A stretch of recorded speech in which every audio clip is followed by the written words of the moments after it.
Recebemos aqui o consultor de empresas, né? Um profissional que se dedicou a estudar os problemas das empresas e ele vai falar sobre uma campanha de conscientização nacional sobre o preço que se paga quando uma empresa comete um erro.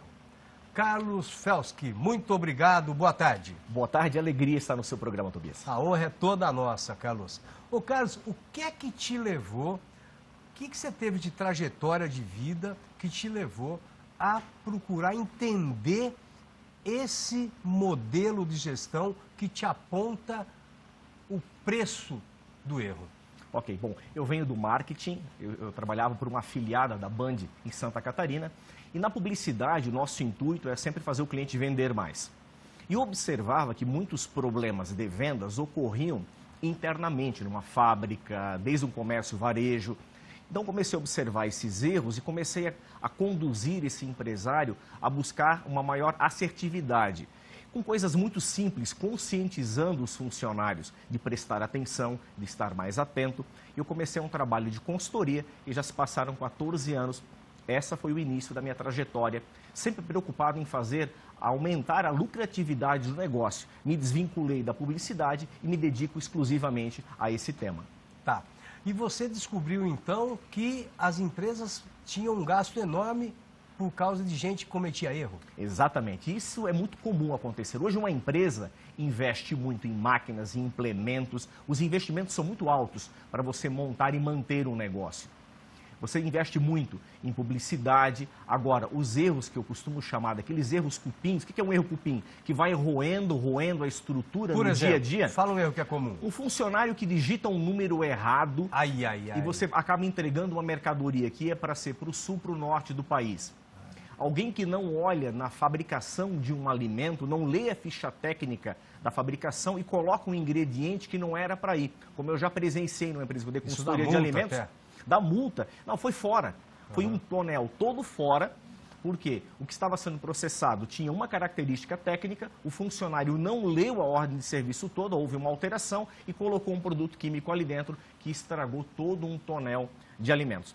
Então, o que acontece? A solução é simples, nós temos que elevar o nível de consciência dos nossos funcionários, desde o operacional ao administrativo. É esse trabalho que eu faço nas empresas, trabalhando a conscientização situacional, aquela coisa de estar ligado no momento presente. O simples fato de fazer e conferir, você pega o erro no ato, não leva ele adiante. Isso tem a ver com a palavra comprometimento, que se fala muito em gestão de pessoas no mundo corporativo, no mundo das empresas? Comprometimento total. A gente sabe, Tobias, que no agronegócio, mais ou menos 20% dos grãos se perdem ao longo do caminho. Isso não é verdade? Esse número é real. Agora, eu acho que até mais. Eu acho esse número até muito conservador, viu? Agora, a gente consegue reduzir isso em pelo menos 50%. Eu tenho cases de redução fantásticos, com atitudes muito simples. Muitas vezes o empresário fica até questionando, é tão simples assim? É simples, porém é sistemático. É saber como falar, é saber como conduzir o processo. Agora, nós temos que lutar muito. Eu acabei de voltar do Tocantins. Estava em Palmas, um abraço pessoal. Gostou de Palmas. Maravilhoso, um povo que me recebeu muito bem, Araguaína. Estou indo agora para Salvador, para Bahia, Mato Grosso. Rodando o Brasil, porque eu acredito no brasileiro. Eu acredito no agronegócio, que é fantástico, é a mola propulsora da nossa economia. Agora nós temos que, como empresários, tomar a frente disso e não aceitar esse desperdício, que você falou que até é mais de 20%. Nós temos que lutar, e é possível sim diminuir isso, com a atitude do pequeno funcionário até do mais alto escalão do administrativo. Tudo bem. No campo das ideias está tudo certinho, Carlos. Okay. Mas como que a gente conquista isso na prática? Repetição. Treinamento por repetição. O cérebro humano, ele é condicionado por repetição. Então, o gestor, o líder, tem que entender que nós precisamos recondicionar a mente do operador de máquina do mais baixo escalão e lá em cima no mais alto escalão de uma organização. Repetindo esse treinamento de conscientização constantemente. Então, por exemplo, são atitudes básicas que no final do ano, na minha opinião, deve fazer uma diferença enorme. Gigante. Desligar o computador e apagar a luz do escritório sempre que sair. Faz a diferença? Faz a diferença em número. Tem estatísticas que mostram o quanto isso, a torneira, o lavar a mão, e escovar o dente com a torneira ligada, sair do escritório, desligar o ar da sala, isso numa empresa pequena faz uma grande diferença. E numa enorme, uma empresa grande, os números são assustadores. Então, essa conscientização que eu faço, eu desenvolvo uma palestra chamada Qual o Custo do Erro na Sua Empresa? Eu reúno nessa palestra 100, 200, 50 pessoas de todos os níveis dentro de uma empresa, porque não importa se ele é gerente, o erro dele pode ser um erro catastrófico. Se for um erro do administrativo, então reunir essas pessoas e tornar esse ambiente corporativo comprometido, como você falou, e não aceitar o erro. Porque o erro, as pessoas falam assim, errar é humano. Ok, Tobias, errar é humano. No processo de treinamento, você está treinando alguém, ele vai com certeza errar. Nós, no aprendizado da nossa profissão, a gente cometeu o erro. Agora, um piloto de avião pode errar?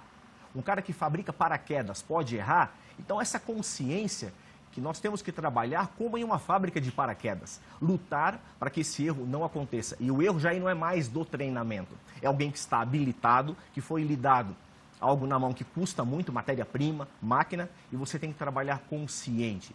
Trabalhar com a mente no presente, foco naquilo que você está fazendo. Isso, com certeza, reduz e muito esses erros. Você já deve ter algum testemunho para dar para a gente aqui, de algumas empresas que você praticou, colocou em prática essa sua teoria, e que tipo de resultado que foi colhido e em quanto tempo? Olha, eu vou citar exemplo de uma empresa onde o depósito dessa empresa tinha 180 funcionários. Nós fizemos um trabalho de conscientização e com algumas técnicas. Desses 180, 30 pessoas, o nível de comprometimento deles era muito baixo, era relapso.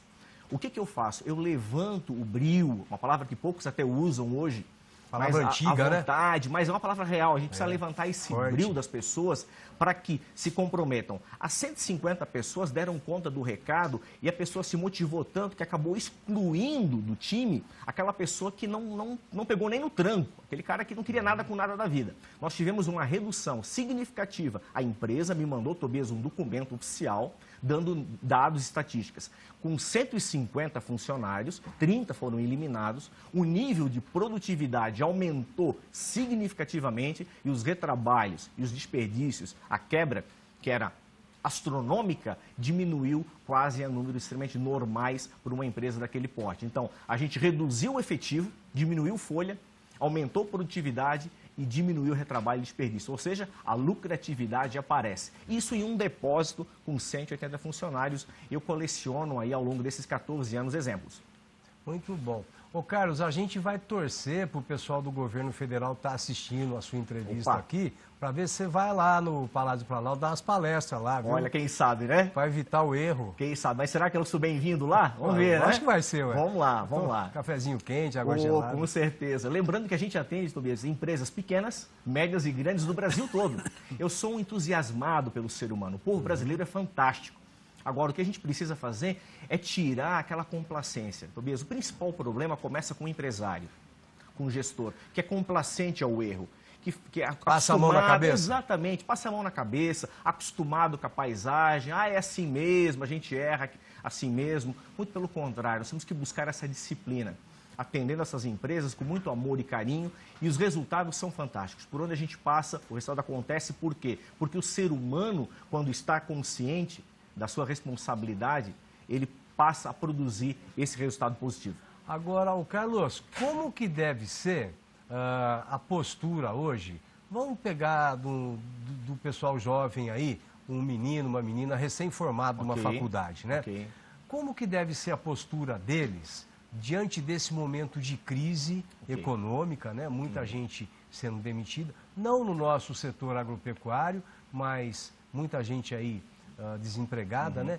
Como que deve ser a postura do funcionário padrão de hoje? Lembrando que o jovem constrói uma carreira. Então, se ele começa bem a carreira dele, com certeza ele vai bem. E esses pequenos erros que ele pode cometer no início de carreira, pode prejudicar a carreira dele para sempre. Então, com muita responsabilidade naquilo que você está fazendo. Você está começando uma história na vida profissional, começa acertando, começa consciente daquilo que você está fazendo, porque, como eu acabei de citar, é uma carreira. Não trata a sua vida profissional como uma coxa de retalho. Hoje eu estou aqui, amanhã eu estou lá, hoje eu estou aqui. procure realmente construir uma carreira. Isso é uma escada, né? Começa a fazer uma escada. Mas a responsabilidade é diária. É muito simples. A dica que eu dou, que funciona de uma maneira muito legal, faz e confere. As pessoas estão muito ligadas hoje nas redes sociais, WhatsApp. O que acontece? É legal essa comunicação? É. Facebook, por ali vai. Mas tem hora, né? Tem hora, exatamente. Tem hora. Então, eu tenho que ter responsabilidade, que eu não consigo colocar o meu cérebro para fazer duas coisas ao mesmo tempo. Eu estou operacionando lá na empresa. Diz que mulher faz bem isso, né? Eu só consigo fazer uma coisa de cada vez. Mulher faz 10, né? Faz. Só que na hora de feminina, né? Mas na hora de trabalho também não é legal as mulheres, as jovens, manter o WhatsApp, manter o Facebook, está fazendo. Uma hora vai cometer um erro. E esse erro vai passar por desapercebido. Então, foca naquilo que você está fazendo, você faz mais rápido. O tempo é muito maior. Se você ficar focado, você termina uma tarefa mais cedo, termina ela com a garantia que você terminou ela certo, você melhora a qualidade de vida, enfim, garante aí o acerto para a empresa inteira. Agora eu toquei nesse assunto aí de homem e mulher, né? Você tem essa estatística aí? Quem que erra menos no mundo corporativo? Se é homem ou se é mulher? Eu acho que é a mulher. Olha, eu respondo com a seguinte questão. Eu tenho por estatísticas. Quem erra menos é aquele que está mais comprometido. Então, tem mulheres que nas indústrias pelas quais eu já passei, não tem comprometimento nenhum. Só pensa na hora de ir embora, receber o salário, nível de compreensão baixo. Tem mulheres muito comprometidas, muito zelosas pelo que fazem. E homens da mesma forma. Então, a gente tem aí, na média, aquela pessoa que se compromete mais é aquela que tem mais necessidade. Mas, por exemplo, se a gente pegar como fundamento o negócio do seguro de carro, né? Mulher tem privilégio de fazer o seguro de carro, né? Porque ela é considerada mais cuidadosa. Sim, ela é mais cuidadosa. Então, até concluindo o raciocínio, na média, a mulher é mais cuidadosa porque ela tem o senso de mãe, ela é protetora, ela é mais zelosa, ela sabe que ela precisa fazer e conferir. Só que isso, às vezes, você tem aquela que acaba não tendo essa característica no trabalho. É relapsa, homens também. Então, na média, respondendo a sua pergunta, as mulheres acabam sendo um pouco mais cuidadosas. Muito bom. Mas a análise vale dos dois lados. Perfeito. Ok. Carlos, por que uma empresa acerta mais e a outra empresa do mesmo ramo acerta menos? Maravilhosa pergunta, Tobias. Porque a gente começa pela cabeça do presidente. Aquele gestor, aquele líder, aquele dono de empresa que se preocupa com a equipe, que não é só contratar. Eu posso contratar uma boa pessoa, mas se eu coloco ela para trabalhar e não dou o devido treinamento para ela, essa pessoa não consegue entregar todo o seu potencial. Agora, aquela empresa, aquele gestor que entende que treinamento tem que ser constante, é igual tomar banho. Você tomou banho ontem, tem que tomar banho hoje. Você tem que treinar constantemente. Eu gosto de usar o esporte como exemplo. A seleção, ou ela está jogando ou ela está treinando. Enquanto não joga, treina. E na empresa, quanto se investe em treinamento? Primeiro erro, não investir em treinamento. Segundo, o treinamento também não só técnico, Tobias, mas o comportamental. Olha que número interessante. Numa pesquisa divulgada numa revista nacional, 87% das empresas demitem por problema de conduta. 87% demitem por problema de conduta. Então, conscientizar as pessoas para que melhore o comportamento. Aquele cidadão que tem um comportamento sem noção. Brincadeira fora de hora, perde o foco, atrasa as coisas. Isso tudo gera para a empresa. Eu já desliguei como consultor empresarial funcionários muito tecnicamente bons para a função, só que com comportamento de rapaz pequeno, comportamento de criança, colocando em risco aí toda uma operação e são desligados. Muitas vezes mau humor, são características de comportamento que acabam destoando no ambiente de trabalho. Não sabe trabalhar em equipe e nesses nossos trabalhos a gente procura conscientizar para que as pessoas mudem isso de uma forma carinhosa, amiga e muito realista. Muito bom. Quanto custa o erro no mundo empresarial? Olha, se você analisar empresa por empresa, a gente pode ter o erro em termos de valor mensurado pelo porte de uma empresa. Em média, 10% uma empresa joga fora. Em média, 10%. Então, falando em valores, tem que mensurar o tamanho daquele negócio. E com atitudes simples, como essa que você acabou de citar. O desligar a luz, o prestar atenção, o cuidado com tudo que você faz. Isso pode reduzir. Perfeito. Ô Carlos, tem algum endereço eletrônico para você deixar como contato, o telefone? O nosso site é o www.palestrasquetransformam.com.br e o meu telefone, Tobias, para quem quiser ligar, estou aí à disposição de todo o pessoal do seu programa, é o 47 99 19 19 82. Perfeito. Carlos, obrigado, viu? Leva o nosso abraço, viu, para Santa Catarina. Para todo mundo do seu programa também. Obrigado. Obrigado, viu?